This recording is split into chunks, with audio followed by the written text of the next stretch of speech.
Halo, assalamualaikum warahmatullahi wabarakatuh, pemirsa sekalian yang berbahagia. Kita lanjutkan lagi untuk cara sensus atau monitoring penyakit di perkebunan. Jadi contohnya ini di kelapa sawit. Jadi kita bedakan kalau penyakit itu monitoringnya ada dua, yaitu penyakit yang monosiklik, artinya siklusnya itu satu siklus, dan kalau satu siklus itu mengacu pada penyakit yang menghabiskan siklusnya dalam satu siklus kira-kira. Dan contohnya ini adalah penyakit yang soilborne biasanya.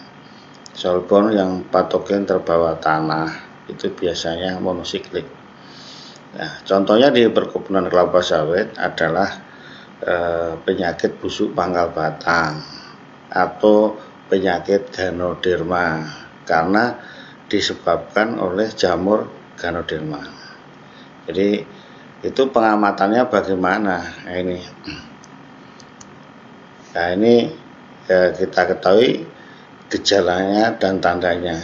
Jadi kalau monosiklik itu ya dalam satu siklus tanamannya terus mati gitu.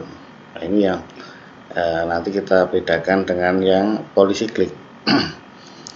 Nah, jadi untuk sensus Ganoderma ini contoh yang monosiklik tadi. Ini bisa berdasarkan gejala dan tanda dan harus diamati semua populasi pohon tersebut. Nah, ini sebaiknya pengamatannya setahun 2 kali. Karena apa? Perkembangannya lambat. Nah, yang monosiklik itu lambat. Makanya nanti strategi pengendaliannya adalah dengan mengurangi populasi awal. Inokulum awalnya harus sedikit supaya perkembangannya lebih lambat lagi. Jadi untuk Ganoderma ini kita bagi menjadi dua, kategori berat dan ringan. Jadi berat ringannya itu tergantung pada kondisi ada buahnya atau tidak. Kalau berat itu ya sudah tidak ada buahnya, pelepahnya sudah memendek, menguning dan kira-kira ya tidak bisa diselamatkan. Nah ini kan kita sebut kategori berat.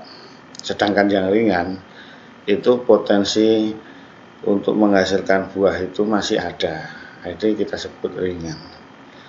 Jadi secara keseluruhan tidak ada dibedakan penyakit yang itu tadi. Untuk menghitungnya itu adalah kejadian penyakit, disease incident. Jadi tidak ada ringan dan berat tadi kan untuk kategori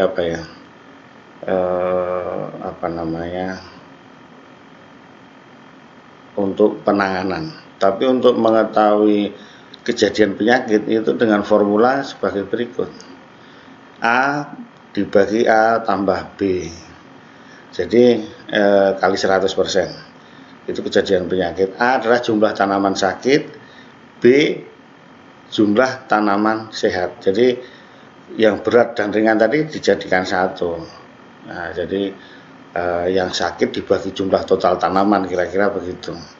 Jadi ini kejadian penyakit, karena monosiklik itu sudah nanti pada akhirnya juga akan mati. Jadi tidak menghitungnya tidak dibeda-bedakan. Oh ini berat, ini ringan, ya itu semua jadi kejadian penyakit, disease incident. Jadi ini untuk sensus Ganoderma.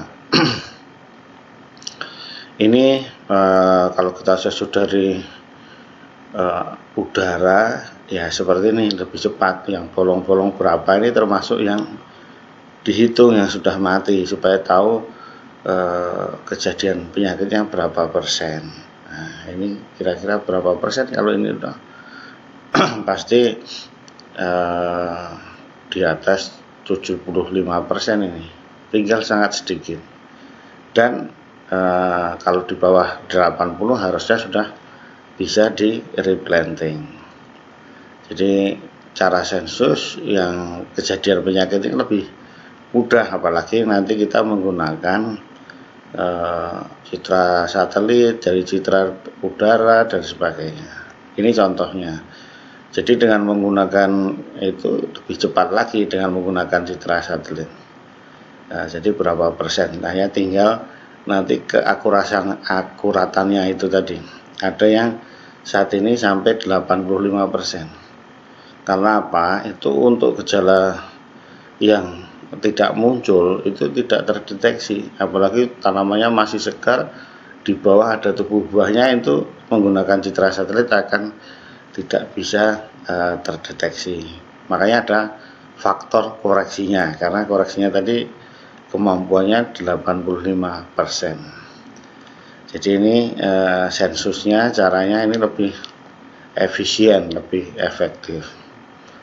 Kemudian kita sampai di monitoring penyakit yang polisiklik. Nah, jadi siklusnya berulang dengan cepat, bersiklus, yaitu dengan menggunakan rumus seperti ini. Ini seperti pada intensitas serangan hama, rumusnya sama. Jadi contohnya adalah penyakit bercak daun, ya, itu karena lewat udara biasanya.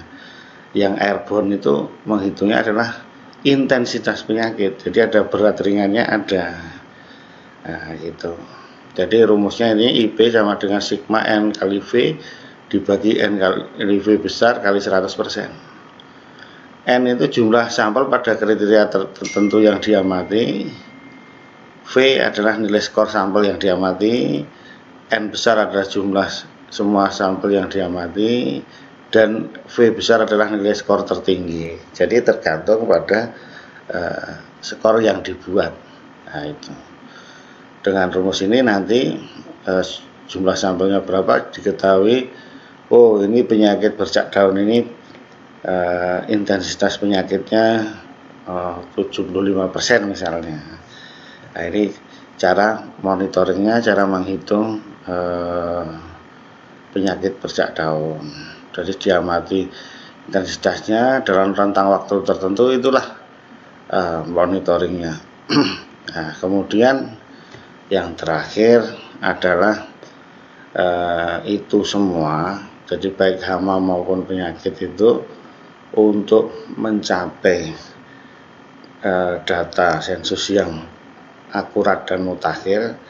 Sekarang dikembangkan aplikasi Android hama dan penyakit sebenarnya. Nah, salah satunya yang UP3S sudah ada, tinggal menggunakan. Karena apa? Itulah kata-katanya adalah akurat dan mutakhir. Banyak masalah hama itu tidak terselesaikan, hanya masalah keefektifan pelaporan dari sensus. Pelaporannya lama sehingga tidak tertangani, tidak termonitor, sehingga pengendalian tidak dilaksanakan. Oleh karena itu, dengan adanya early warning system digital ini yang real time, sehingga setiap saat akan terpantau, sehingga kalau penyakit atau hama tadi tidak awal dan tidak meluas. Nah, dengan terpantaunya ini, waktu sedikit bisa dikendalikan secara efektif dan efisien. Demikian pemirsa, mudah-mudahan teknik monitoring untuk hama dan penyakit ini bisa kita praktekkan untuk mengendalikan hama dan penyakit. Terima kasih atas perhatiannya. Assalamualaikum warahmatullahi wabarakatuh.